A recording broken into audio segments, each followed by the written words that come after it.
All right, Shannon, could you introduce yourself and tell us a little bit right now? Sure. I am Shannon Hoffman. I um, am an educator. I work for DPS in the far Northeast as the Career and College Success Navigator. And then I also do a lot of community work. So I work over at Hope Tank and help with developing their community space. And work in the store. And then I also now work with From Allies to Abolitionists, which is powered by Emancipation Theater.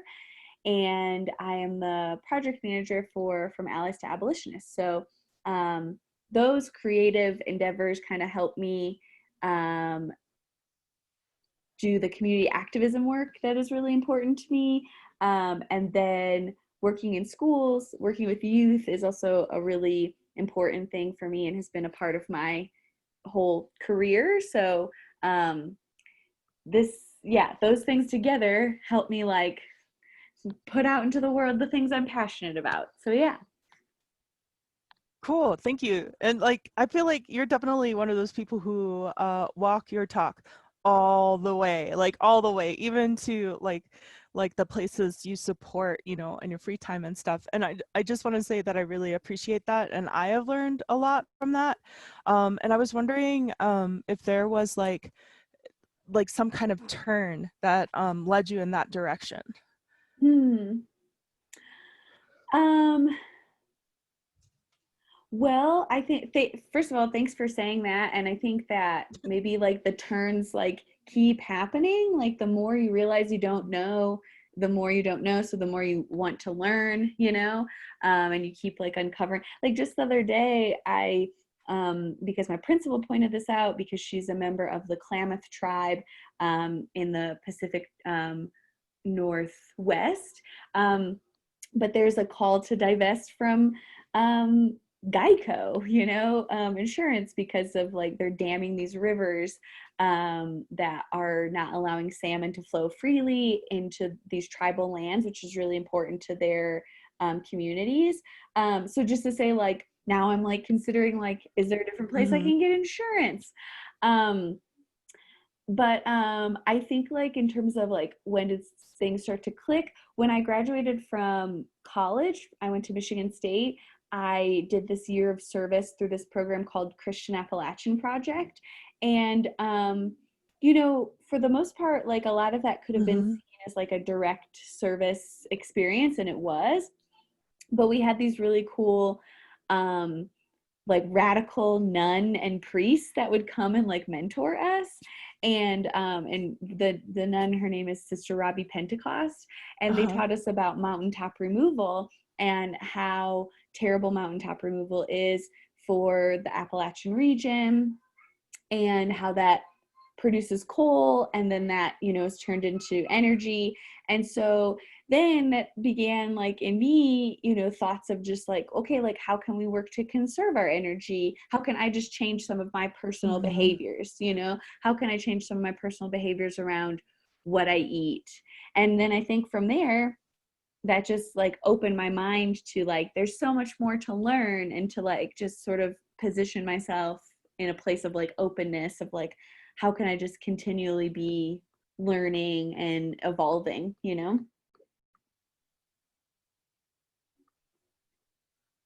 Yeah, awesome. Thanks for sharing that. And I want to talk about the different things that like you mentioned Hope Tank, which is but can you explain it a little better? Because you probably have the mission statement. I know what they do for the community and all of us like artist types and stuff. But I want you to say.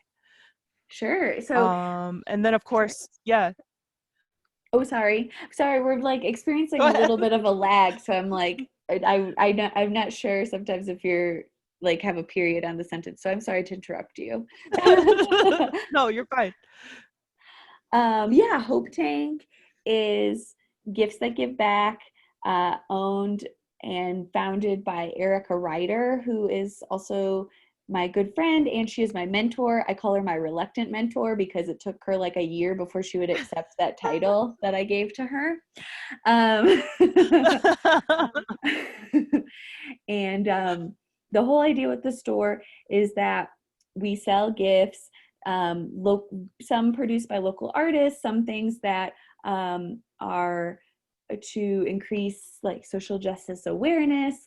And every gift has a sticker on it that highlights a nonprofit partner that's local that we support. And so Hope Tank supports them in many ways. It could be money, it could be donating product, promoting them on social media, supporting an event for them in the space, as is like safe and we are able.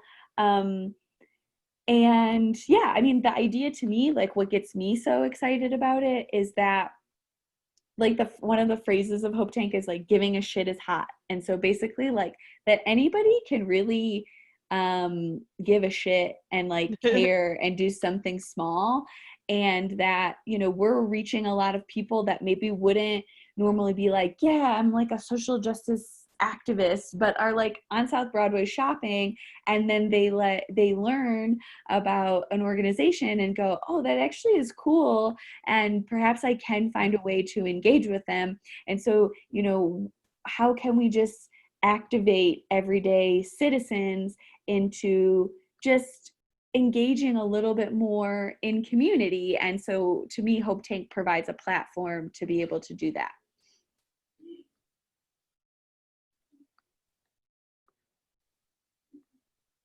Thank you. Yeah, I know I've gone in there and I've definitely learned about even some local organizations that I didn't know about that are doing some really cool things. And yeah, so I've always been thankful for that space. Oh, excuse me, I have a frog. And then I want you to talk a little bit too about allies to abolitionists. That's a fairly new thing. And Emancipation Theater has been around for a little while. And they've been doing some amazing work as well. And I was wondering if you could, yeah, plug it up. Yeah, for sure. So yeah, Jeff Campbell and Emancipation Theater, yeah, they've been doing awesome work for a while. I got to see the play Recipe at the beginning of this year, but it feels like it was 5 years ago because that's when we were able to be in theaters together.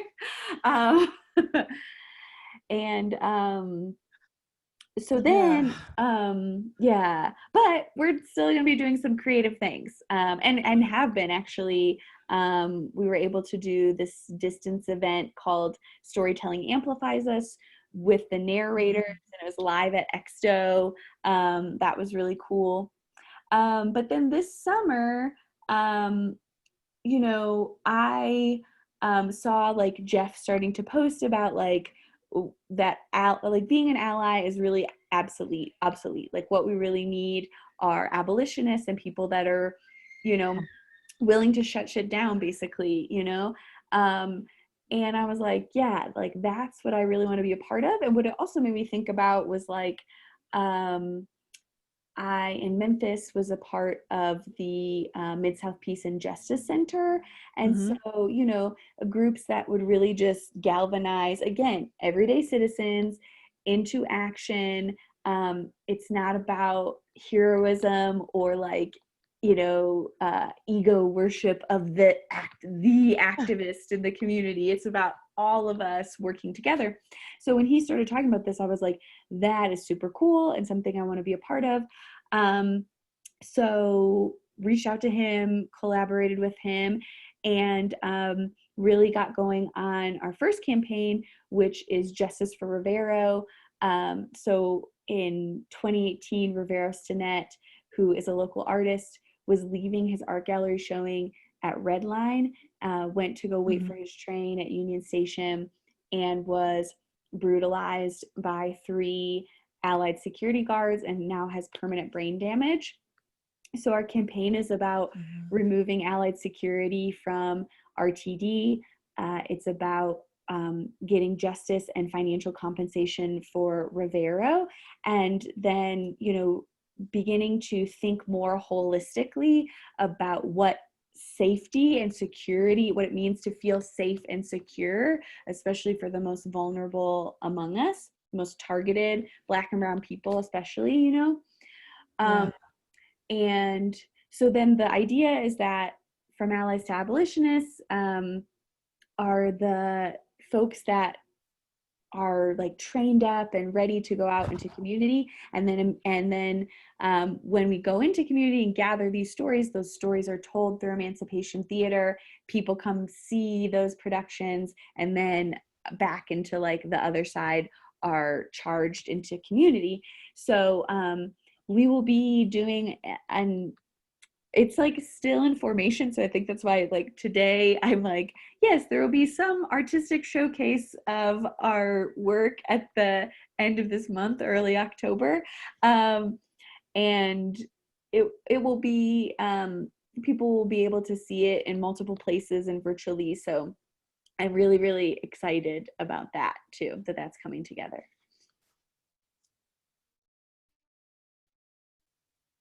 That's amazing. I have two questions about that too, because it sounds like I know I've been invited to the group and I've loosely been looking in there too, but I haven't been able to be involved a whole lot. It looks like a gathering of community, and also from what you just said, it kind of sounds too like there might be some training involved to get people savvy and able to actually be able to I don't know, maybe assist other people and provide support. And so I'm curious about, I mean, whatever you can share, because I know some things, you know, you got to keep on the other side of the wall. But like, what are some ways that you gather, screen, and train folks for this work? Yeah, and I would also say that like we're still figuring it out because we're in our infancy, you know. But a big Yeah. distinction that we try to make is like we're the storytellers and we're the community gathering folks, that there are so many other people already in our Mm-hmm. community, like the Working Families Party or the Rocky Mountain Bus Riders Who are Union, doing the you work. know, that have been and are continuing to do so much good organizing work. So I think where we see our role is how can we tell the stories of those folks, and how can we gather other folks around them to engage and support their work. um, and so then I guess to like the specific thing about training, like some of it can include workshops that Emancipation Theater is doing. So um, there is a program called Underground Railroad Culture Course, and we've done that Wow. for like, and yeah, the idea of like, this is something Jeff developed and a curriculum that he developed himself, that looks at the journey of Harriet Tubman and then looks at the journey toward becoming an abolitionist. So Mm-hmm. we put that on both for, you know, private workshops, but then also for community. But then sometimes the trainings too could include, like next week, we're going to do a session with Rocky Mountain Bus Riders Union, and they are going to tell us about the data collection that they're doing around bus riders. And basically train a group of folks, and then folks will start making calls and do that data collection. So I guess just to say, like, training and involvement can kind of look different ways, and it may continue to A look lot of different different. ways based on the like campaign that we're doing. I have to say I'm very interested in the bus riders group because I am very passionate about that, especially lately, because our RTD, and I've written about it a little bit, and like for Colorado Independent and some other places, and like it's just like it has been a problem, and now it's even more a problem. So I'm probably gonna get in touch with you about that because I think I want to be part of that, and I'm riding the buses, so I am seeing it and experiencing it. It's very frustrating. Not only that, it's like, you know, like, sorry, I'm going off on a tangent, but like yesterday morning I was waiting at a bus stop, and I see this so often. People are trying to get to work because we're essential workers, and they can't. The bus is full. or it, a bunch of different scenarios happen. Maybe it's late, and people have to get to work or they're going to lose their jobs, because even though they're essential workers, they're also replaceable. They're absolutely disposable. So I don't know. I'm definitely Well, interested in that. But yeah, and I would say like one of the things, and again, this is just the importance of amplifying the voices of folks that are the experts on these things. And the experts are often the people that just are directly experiencing the thing. They're not always the elevated person, but yeah, how can we, I always think like, how can we build the stage and put the microphone in front of them. And so Janae, who right. founded the Rocky Mountain Bus Riders Union, and she was talking to me and Jeff and explaining, so much of this conversation about safety and security is intertwined with the cost, like that Denver has one of the highest fare rates in the country. It's intertwined with the fact that like all of these routes are being gouged, so then like, yeah, then people are late for work, then people are like stressed, then people are they can't pay their fare, and then they get a fee, and then they're angry, and then like an incident occurs, and so then we think like, oh, we have to control this with armed security guards. Well, no, the issue is a lot deeper and like more Oh, complex than just that, and that's not the solution. The solution is, what are the root issues here? And the root issues are the cost of fare, like where the routes go. Those are the root issues. The mental health support for people that are like at Union Station and at these bus stops, like that's the root issue that needs to be addressed. mhm.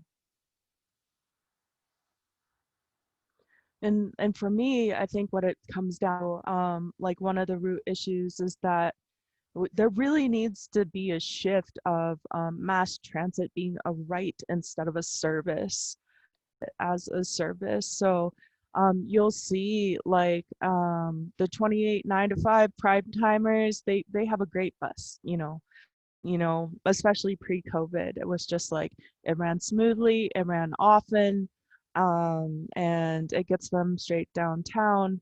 But any get outside of downtown, the worse the buses get.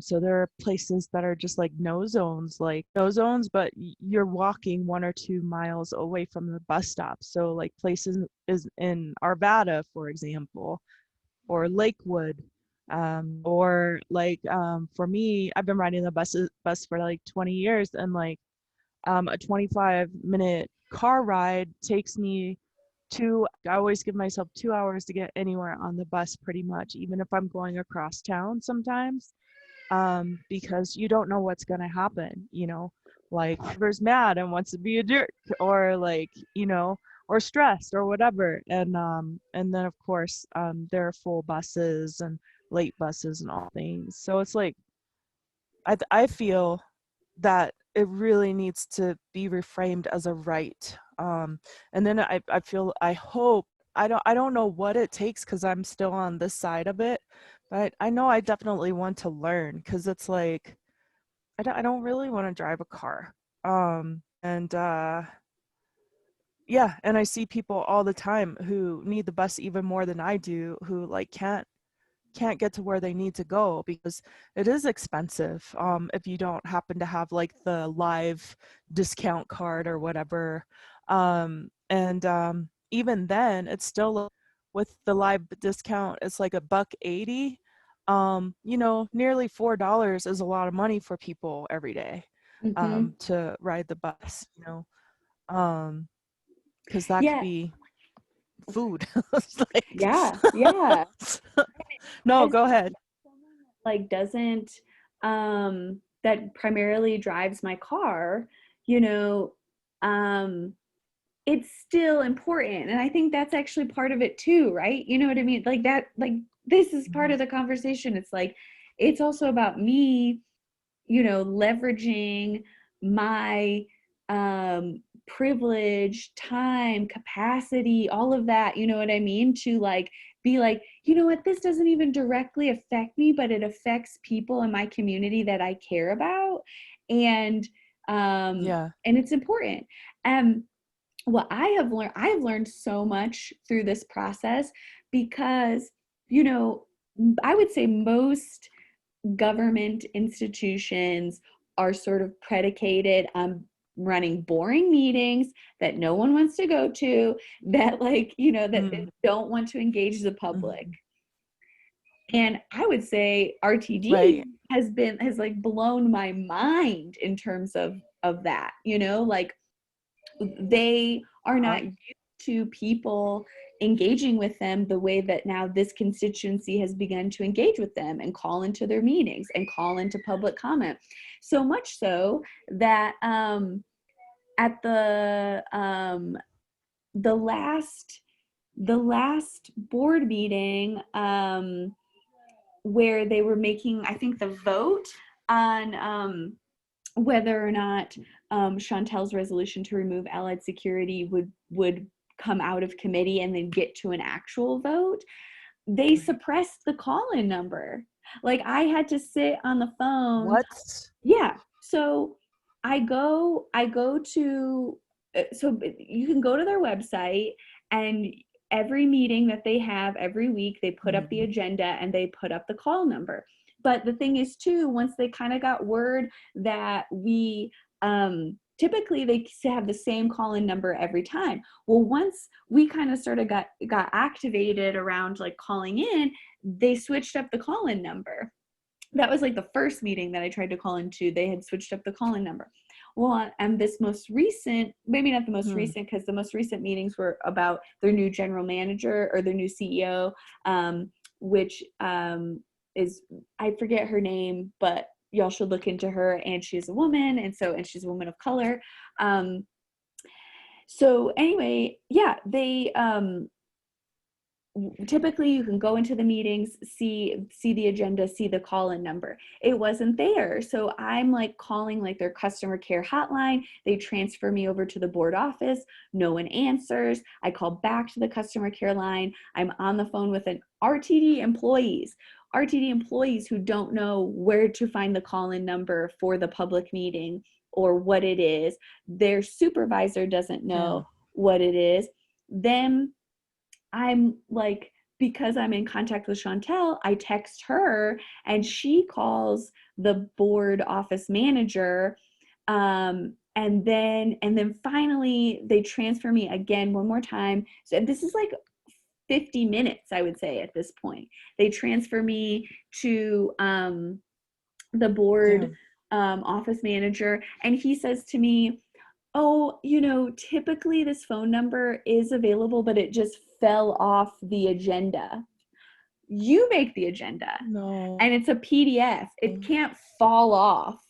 You purposely didn't Wow. put it on there because you Just don't kind of want, fell off. yeah, it just Yeah. fell off because you don't want us to hear what you're talking about. And then he like walks me through like, well, if you go to this tab and you go to this button, you can see where the number always is. And I said, look, dude, I've been on the Mm-mm. phone for 50 minutes with people that work for you and they couldn't find it. They didn't know how to get it. And I was like, and also, like, I guess just to like mark my privilege, I was like, I have a master's degree and I regularly navigate the internet and I cannot find this. I was like, this is inaccessible, you know, like this.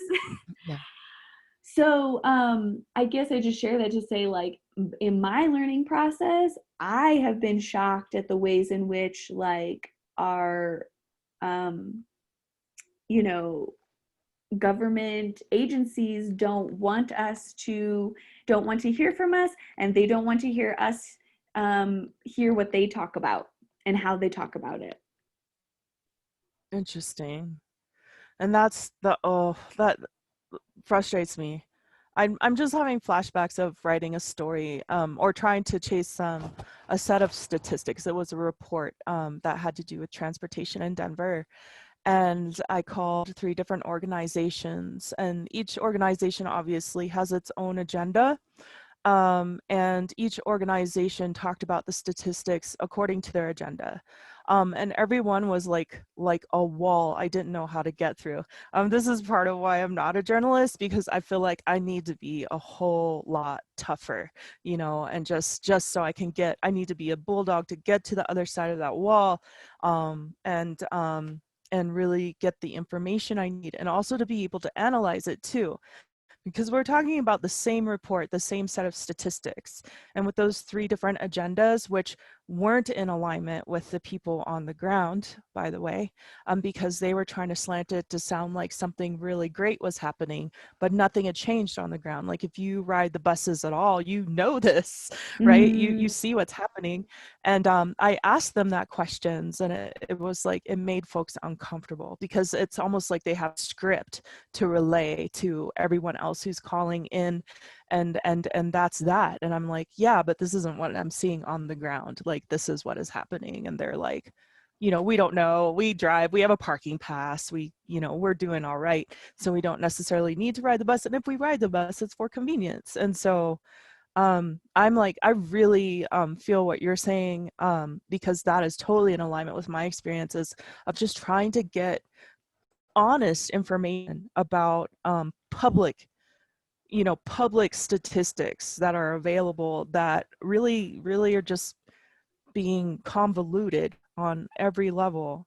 And it's just so frustrating. I like too that you're talking about like how do we you know like how do we get to the actual experts, like the so-called experts? They have their stats and figures or whatever, that look good on paper, but then the people who are actually riding the bus, who need to do it every day, or who can't afford to and are walking 10 miles to fucking work, like this actually happens. Like, I'm not exaggerating. There are people who will choose to walk 10 miles to and from work just so they can feed their kids, right? And like people I don't know, my brain just went squish, because this is definitely something I'm passionate about and very frustrated with.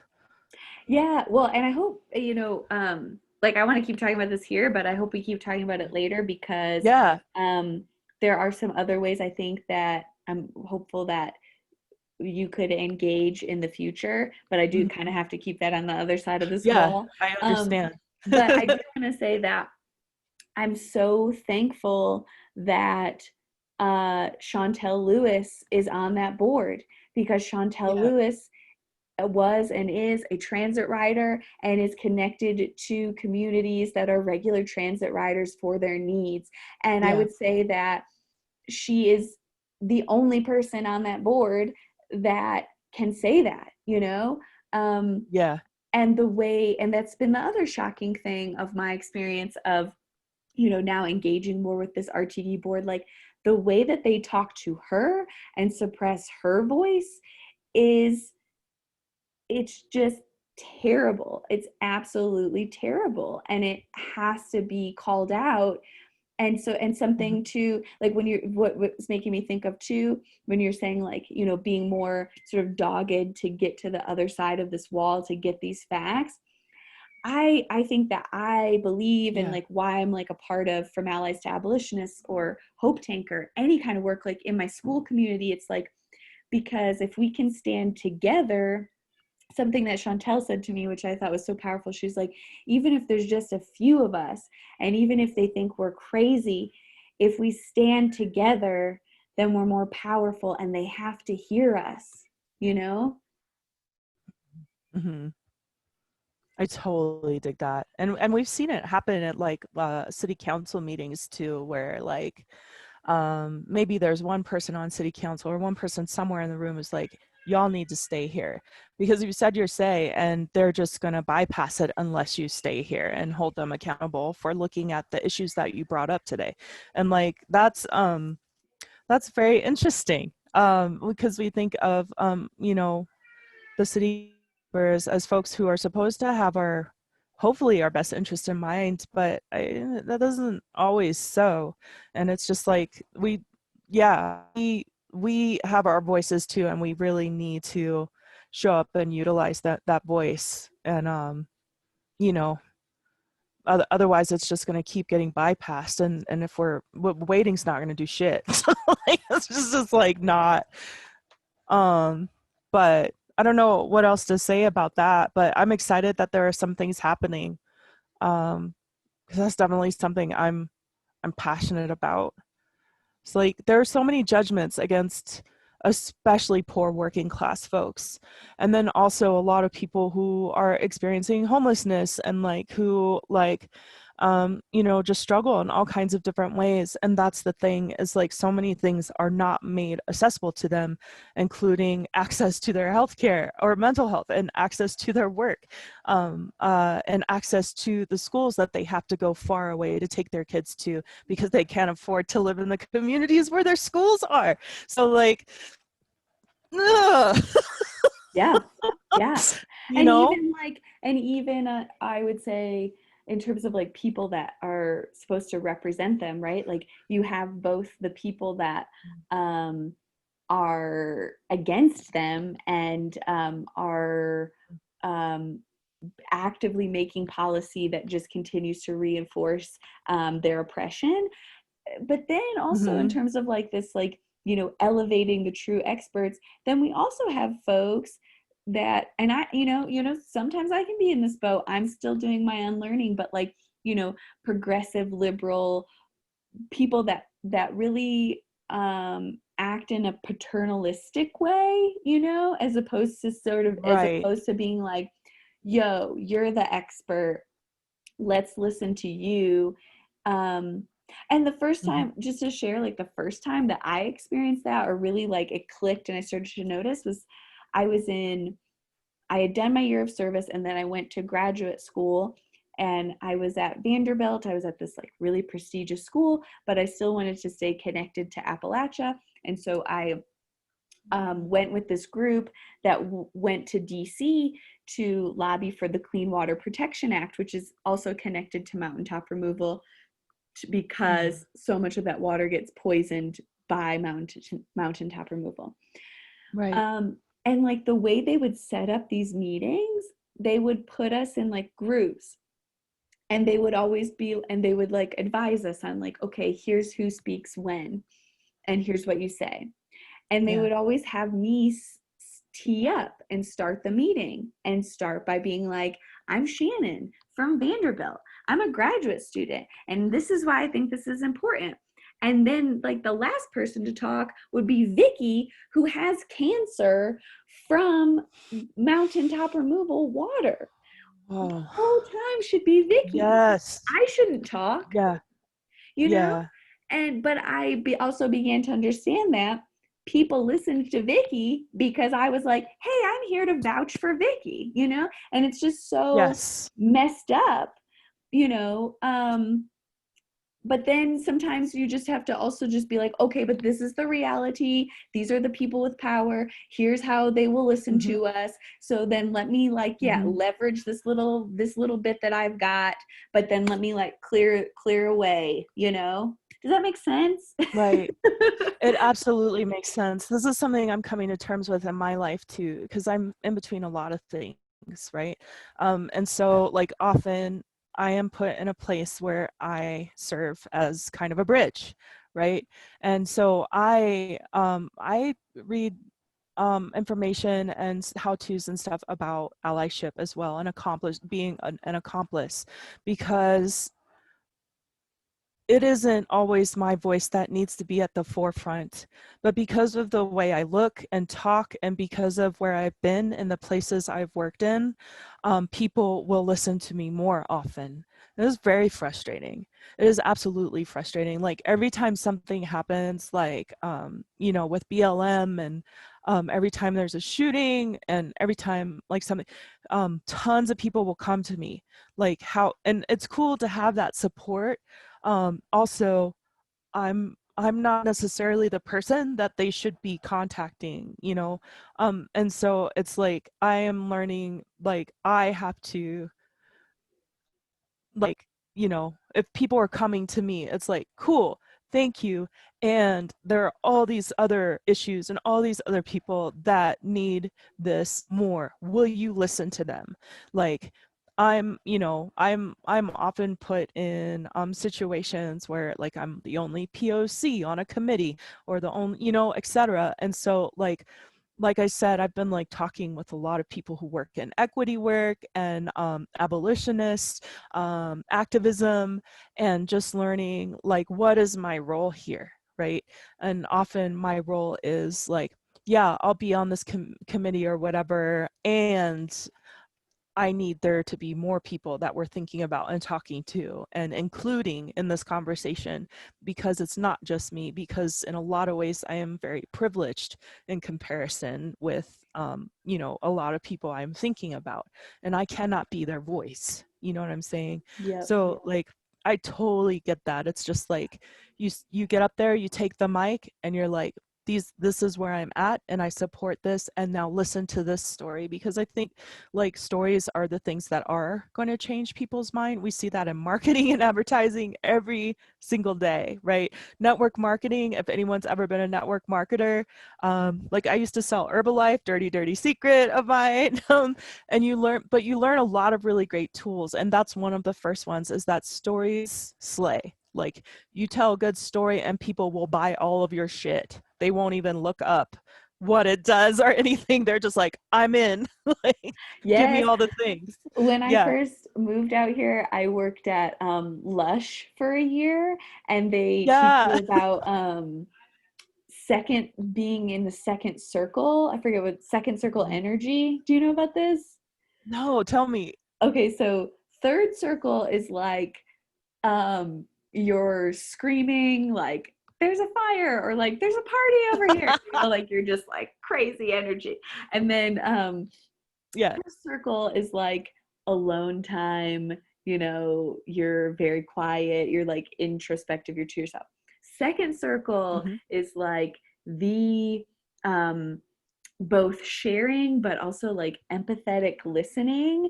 And so I think that's also where story sharing comes in terms of like being able to sell stuff, because Right. it's like, oh, well, now that I've listened to, your whole day and what's been going on with you, let me massage this lotion into you and tell you about how when you buy this, your day is going to be so much better, Yes. Yes, yes, storytelling, story sharing, it does, it like really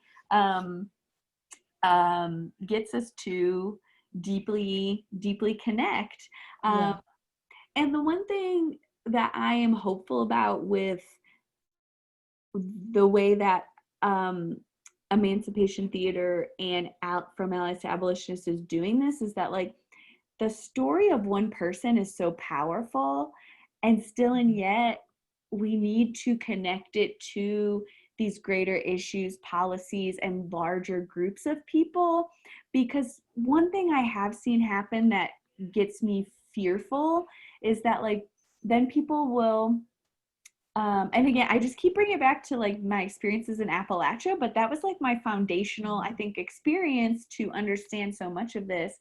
So while I was there, 2020 did this special called Children of the Mountains, and Mm-hmm. it was like all about, it's really terrible, don't watch it, it's like super stereotypical about like Damn. stuff like people putting Mountain Dew in baby bottles and like perpetuating the narrative about cousins marrying each other and stuff. Like it's really bad.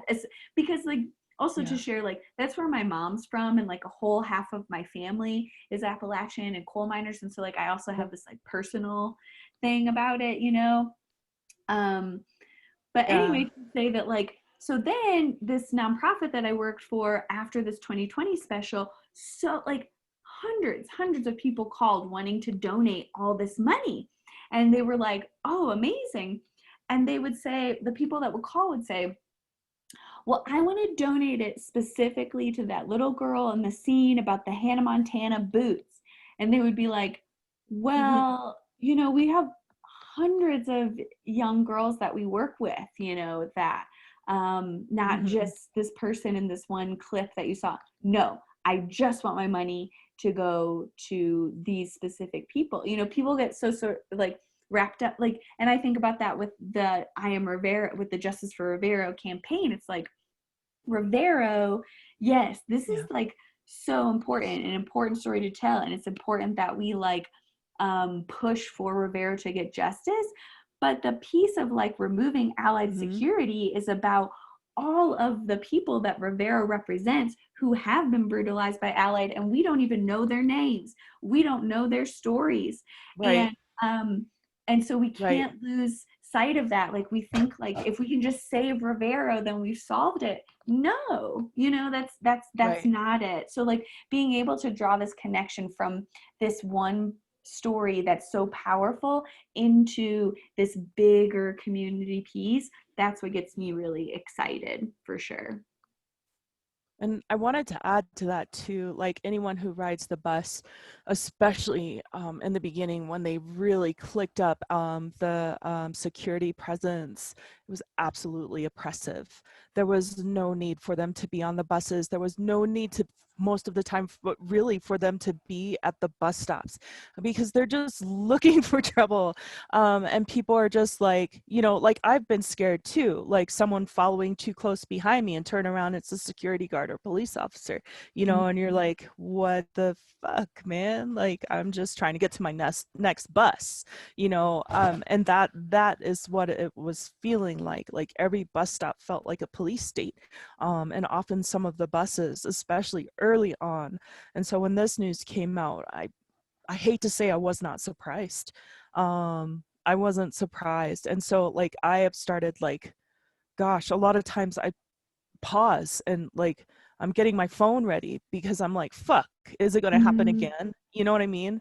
Because like people are expecting trouble and they're looking for trouble, and so it's like they're just making it, you know. And so I agree that that needs to stop. It needs to stop. And it's But really, I would say it's also really, the more that I've learned about it too, the more I see and understand how connected it is to the call to defund the police. But I mm-hmm. think it gets twisted because people are like, oh, well, you know, we won't have as many police. Well, cool, we'll just hire these security guards. They're cheaper anyway, you know, and No. they're not, they're worse. And you know what really clicked? Any Oh, go ahead. well, I was just gonna say like um anyone who believes that line of thought, invite them to look up how the recruitment process of police officers and the recruitment process of security guards, and then the training they're in as well. Look that shit up and see if you still feel the same way. Yep. Seriously. Yep. I'm not going to go into it here, but I invite folks to look that up. Yes. And our research team could give you some research too. But I also, I just finished the audio book this morning. It took me a while, but Parable of the Sower by Octavia Oh Butler. yeah, I got And chills. oh my gosh, it's so good. I mean, there's so many pieces, but the piece, like, as I'm, you know, listening, reading this book and like working on this campaign, there's a part where she and her whole crew, you know, that are traveling together, they stop at like basically like a Walmart, you know, but Mm-hmm. Lauren, the main character, details how there are just so many private security guards now just at Walmart, and Mm-hmm. basically how they just point guns at people and say like buy something or leave, and then like sometimes accidentally kill people and nobody really thinks anything of it, and the police have become like this, you know, for hire security force that you can only get to resolve your family's issues if you have enough money. And like, you know, I started also listening to this podcast alongside reading the book because I love Adrienne Marie Brown, who wrote Mm-hmm. Emergent Strategy. Okay, so Adrienne Marie Brown and Toshi Reagan did an opera version of Parable of the Sower. They started this Oh wow. podcast. Yeah, so they started this podcast to like go through every chapter of Parable of the Sower. And one of the things that Toshi said was, Octavia, yeah, okay, she's a, a Afrofuturist writer, dystopian writer. But Toshi said, but basically what she did was she just saw what was happening in the world. And then she said, let me take it forward, let me take it forward, let me take it forward. Like basically if this continues and this continues and this continues, here's where we will be in the future. And so when you read that book, and specifically, I'm just, specifically around these like privatized security guards, but the whole book, when you read that book, it's like, yeah, if we just keep going like this, here's where we'll be. Just read this book and that's where we'll be.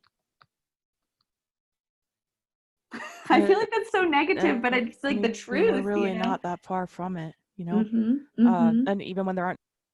What's that? Oh, sorry, we just kind of overlap. But no, it like got a little. Yeah. Go ahead. I mean, we're not far from that. Like, when I go shopping anywhere, they ask me if I want the receipt. I'm like, yes, I want the receipt. I am a fucking brown person. Like, I'm a person of color. I have been followed out of stores, someone asking me if I was gonna pay for that. I'm like, my receipt though? Like, here's my receipt. Because like people are, like I said, people are looking for trouble even when it's not there.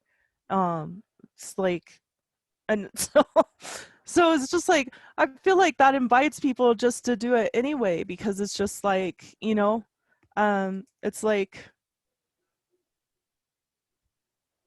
when you already know that you're being looked at that way, what else are you going to do? And then the game becomes, well, as long as I don't get caught, because people are trying to survive and shit. And they're also, a lot of judgments are passed on people, but it's like, what do you do? Like, what's your psychology when people in your world are just looking at you like that anyway? It's fucked up. I don't know. I don't have more eloquent. No, it is. And it's there's a term, there's like some sociological term for that, when you begin to behave in the ways that have been like put on you by society. I forget what that's called.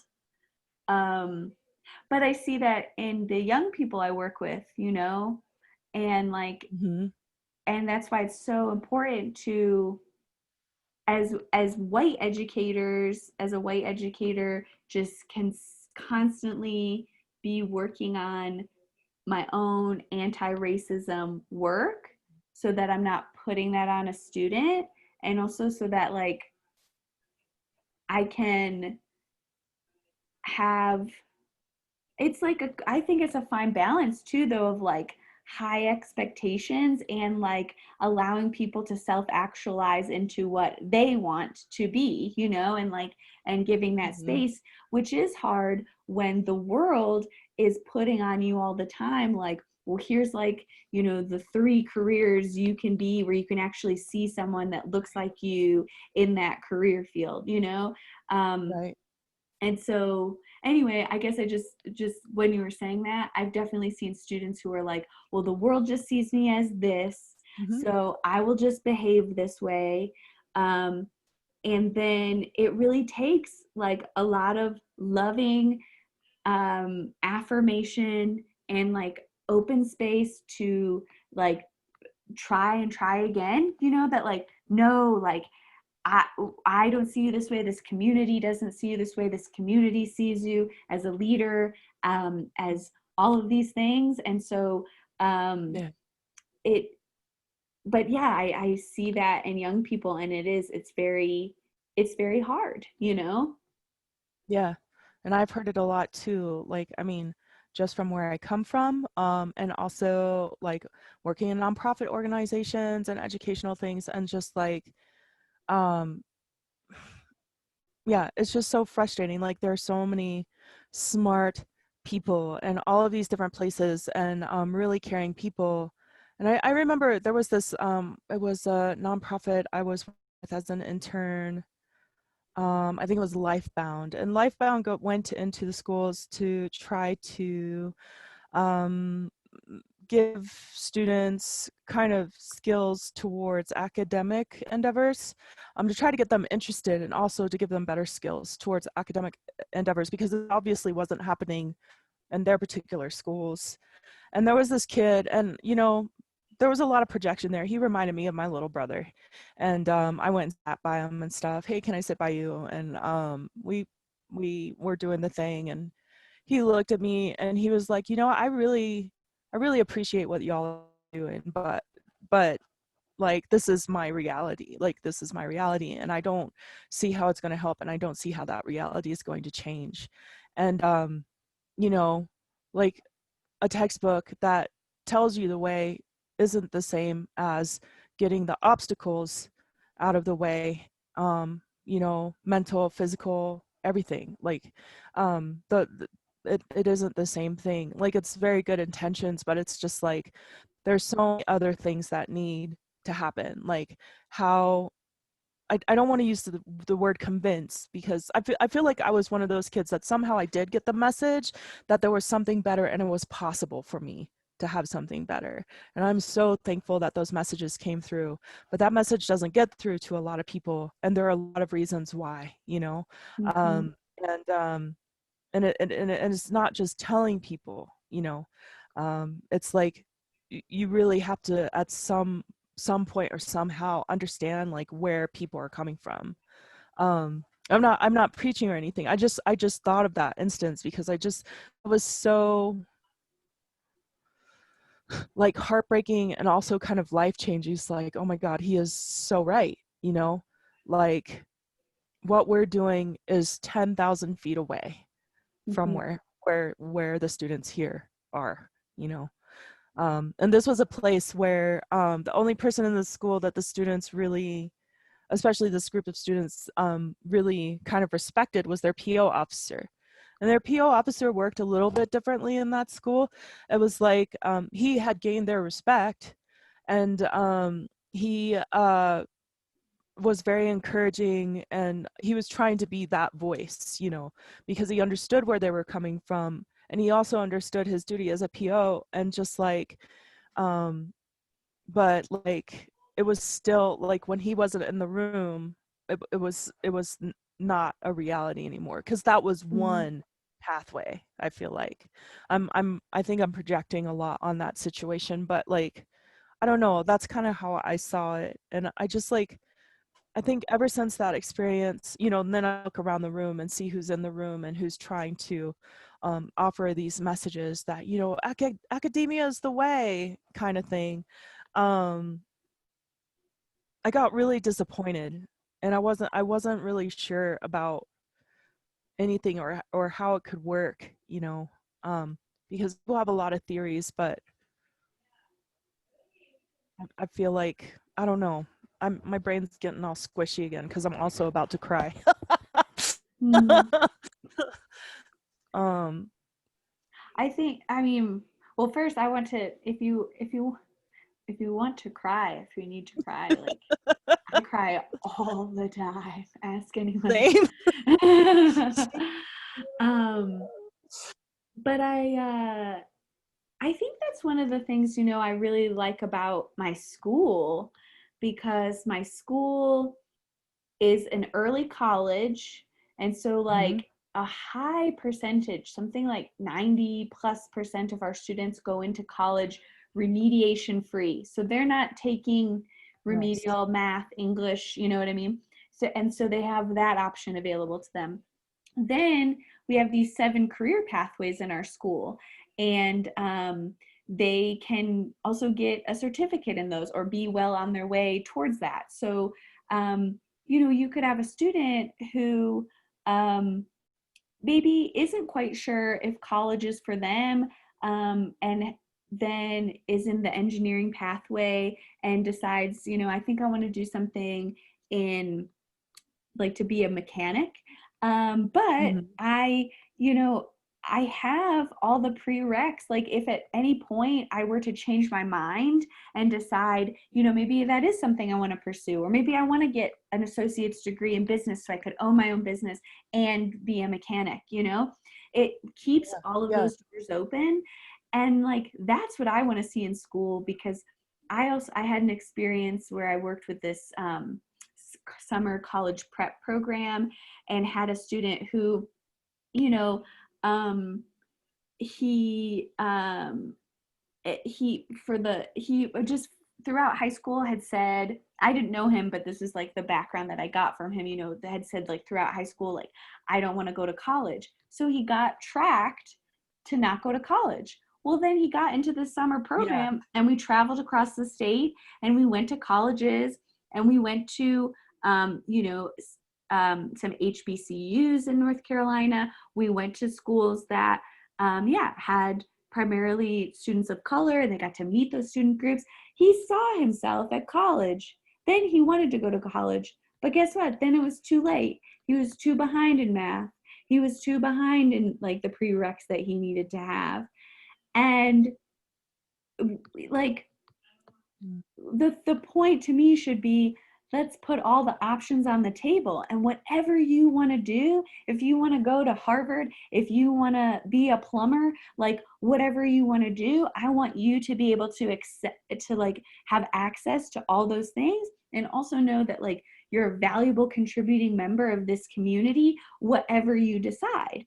Because the other piece is like, we promote education like this like thing that's going to resolve all of this, and then we extract all those kids from communities, and then like have other kids there that feel like, well, nobody ever really like liked me or supported me or like poured anything into me, and now I'm here in this community, and like what do I have to contribute, and like none of this is great. you know Right. so how can we begin to like pour into all of our youth, provide all of these options, and say like, if you want to stay in your community, here's all the ways that you can be a contributing member. If you want to go away and come back, if you want to go away and live somewhere else, like it's all cool, but I feel like we begin to like track kids, and they know they're not unwise to what's happening to them and how they're being treated. And I guess just one other thought too is like, so much gets put on schools to resolve, like food and Mm-hmm. housing and mentorship, and we're seeing that now in this pandemic. And so while I do think schools should be involved in other conversations like gentrification conversations, we also need community members to like step up and help with this, as opposed to putting like so much on schools to resolve so many issues that young people are facing. It comes right back down again to community, and just like also community having the tools and kind of the ability to see beyond certain points, because I feel like when we're dealing with things like oppression and just about any kind of ism, it makes it very difficult to, or poverty even, it makes it very difficult to think about some of those things. And so I'm always wondering, like, how do you accomplish that, and also make it a valuable action, so like, I don't know, like I think of my parents who like, it would have been cool to like have them come to our activities and like be more supportive in certain ways, but they were working all the time to like support us. So they couldn't, and then often they were so worn out that they just couldn't. It wasn't because of lack of will. It was like they were tired. They were working. So like I always wonder, like, how do you find the people that have the spoons, to be able to be like, okay, we have this committee, and who are the bridges also. It's like they have a foot or toe in multiple worlds, so they know how, the education world works, and then also how their communities work. Like, how do they bridge that gap? And I don't know.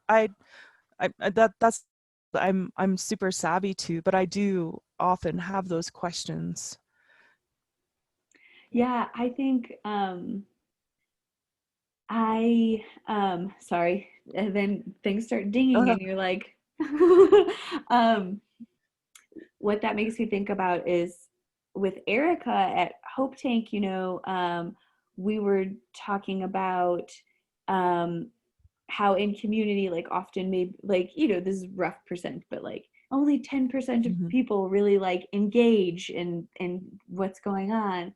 But to your point, like, Yeah. and to like Erica, like so many people are like dealing with these systems of oppression that they can't even get to the fighting them part, Mhm. like she's a single mom who owns her own business and is trying Mhm. to keep that business open to be able to support all these other local artists, businesses, organizations. um, it's it's really challenging. And I said to her, like, as we were like sort of talking this through, I was like, you know what, because sometimes I like do get all fiery and I'm like, people are lazy, but it's like, no, I'm mad at the system that takes Mhm. away people's energy in order to be able to fight anymore, or it Yeah. takes away, or like what I would see with some people in Appalachia or in like urban places in Memphis. Is like, yeah, you know what, like 15 people like you have come in here and said that they're going to do something, so like good luck, like I've given hope into Mm. that, Yep. and like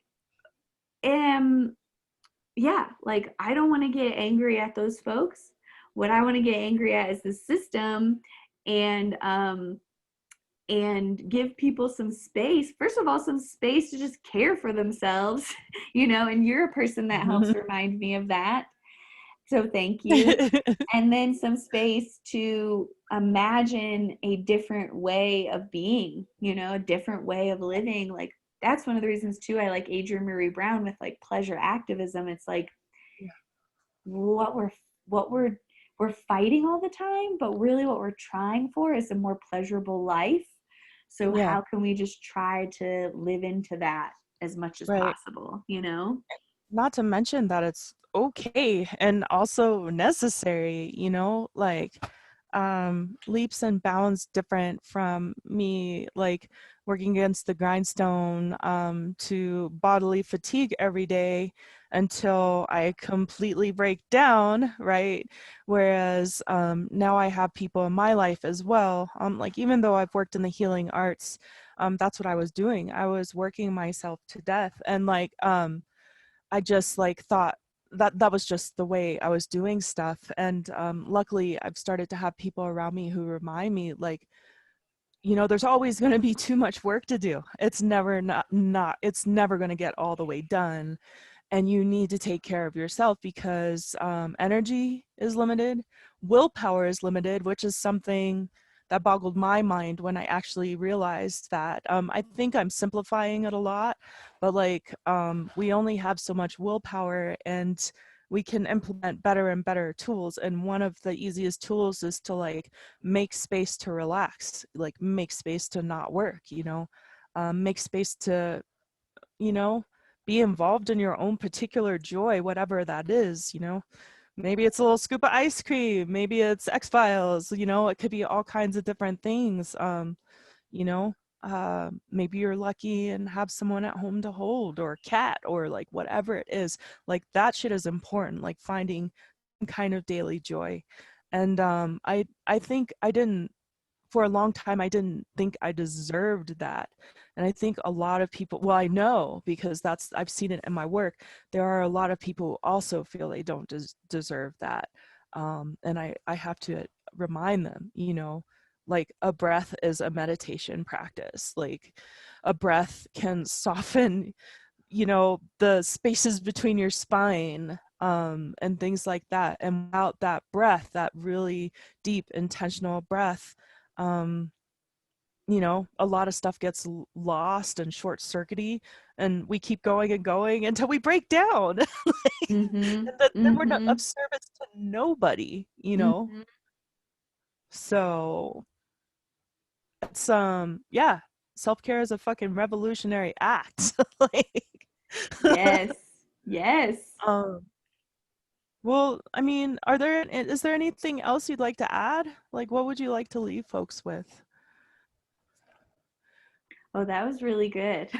Ditto I to know, Tamika. but I like sometimes I worry that I'm talking too much, but like I mean, in all the No. interviews I've done, I like to have a conversation, and like I'm doing these because I want to talk with the folks who like I am seeing who are bringing a lot of light.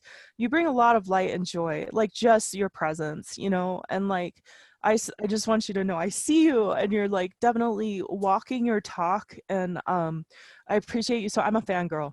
I'm totally a fan. And I just like with whatever energy or platform I have, I want to amplify those things, because that is some small thing that I can do, you know. So yeah, like what would you what would you leave us with? What would you want? Well, thank you so much for seeing me and saying that. I really appreciate that. And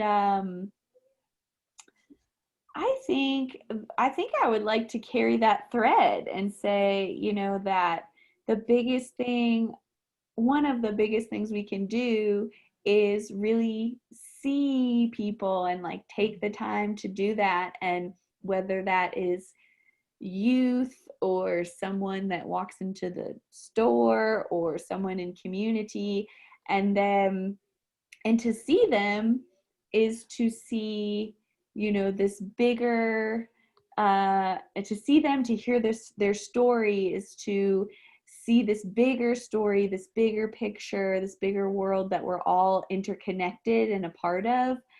Yeah. And to know that like you have a place to step into that, to that interconnection, into that story.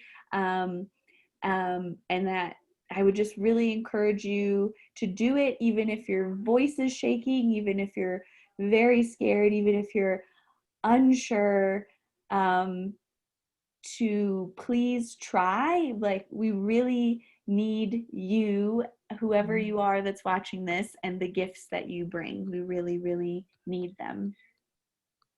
And can I add that it can be wherever you're at? Yeah. This is a huge lesson I'm learning from my hardcore activist friends that are on the front lines, because I'm like, you know, sometimes I feel like this helpless kid, like, oh, can I do more? Like, what do you need out there? How can I be there? And they're like, we're doing this so that you can do what you do where you're at.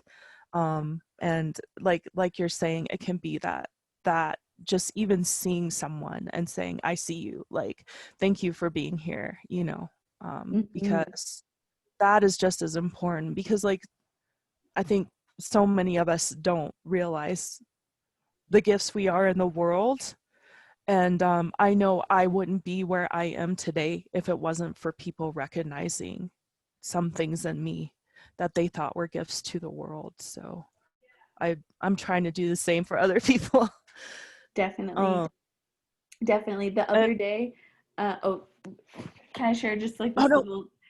The other Mm-hmm. day, my friend and I were walking down the street, and we got coffee, and there was someone. He appeared to be like unhoused, and my friend just like gave him like a thumbs up and was like, good morning. And he started crying, and he said, that's what we really need. We just need someone Mm. to encourage us and not, you know, push us around. We just need a little encouragement. And so yeah, just to say like, and that was really powerful to me, to again remember, yes, like just seeing someone and saying hello and recognizing their humanity when they have been, especially in that situation where they've been treated so inhumane, can just Right. really enforce something in them, you know? Right. Yeah, thank you so much for that. And I'm going to ask you to send me all the links so we can plug all the wonderful things that are happening with like Hope Tank and Emancipation Theater, Allies to Abolitionists, and some of the other community work that you are doing, if I've forgotten anything. Rocky Mountain Bus Riders Union, etc. So thank you so much for this talk. I'm going to go ahead and close this up. Thank you. I loved this.